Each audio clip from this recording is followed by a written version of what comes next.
the top general of U.S. Special Operations Command in Africa, is warning that Al-Qaeda, ISIS, and other Islamic terror groups are now trying to take over parts of the continent's most populous nation. Major General Dagvin Anderson says Muslim terrorists have set their sights on Nigeria's southern and northwestern regions, and the U.S. is now sharing specific intelligence with the country. So this intelligence sharing is absolutely vital, and we stay fully engaged with the government of Nigeria to provide them an understanding of what these terrorists are doing.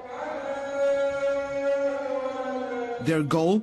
Eventually turn Nigeria into a Muslim country and force Christians, who make up half the country's population, to either leave or convert. Christians are in the eye of the target, and they're coming after them. And the numbers are staggering.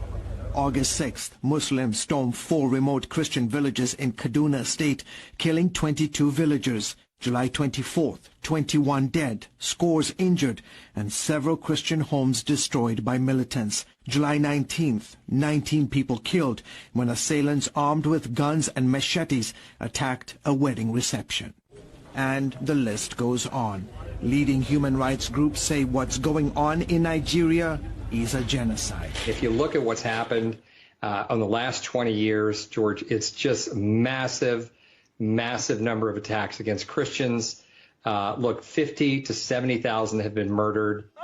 For years, the main terror group was Boko Haram, which seeks to overthrow the government here and create an Islamic state. They go after Christians and moderate Muslims. They push a hard-line Muslim agenda. It is their intention to establish a caliphate and to just rid all of Nigeria and West Africa of any Western influence whatsoever.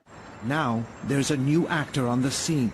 In Nigeria's so-called Middle Belt region, where the Muslim north meets the Christian south, a terror group made up of Muslim Fulani herders are killing thousands of Christians.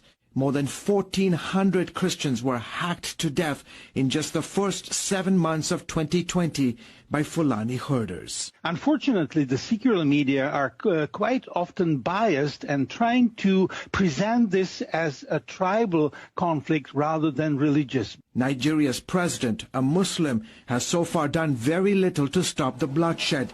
His police and army are also mostly made up of Muslims. The attackers are never captured. They are not prosecuted. The security services respond very slowly. A full day can go on with attacks happening and no security shows up.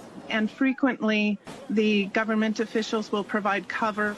Helpless and vulnerable to almost daily attacks, leading Catholic bishops are now urging Nigerian Christians to defend themselves. Human rights groups are asking the White House to appoint a special envoy to help end the persecution of Christians in Nigeria. Unless the world takes note and puts pressure, economic pressure, sanctions, visa bans on the officials who are responsible for this travesty and for not reining in the terror, then Nigeria will continue to be a bloodbath.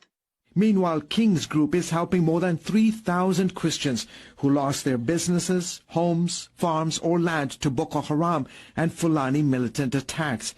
International Christian Concern has created communal farms to give victims the opportunity to rebuild their lives. When they get back to work, the family is fed, they have a future, the kids can go back to school. It's a restoration of hope. It really is. And it's much more than just economics. It's the whole community. It's all the parts of life, the emotional, the physical, the mental.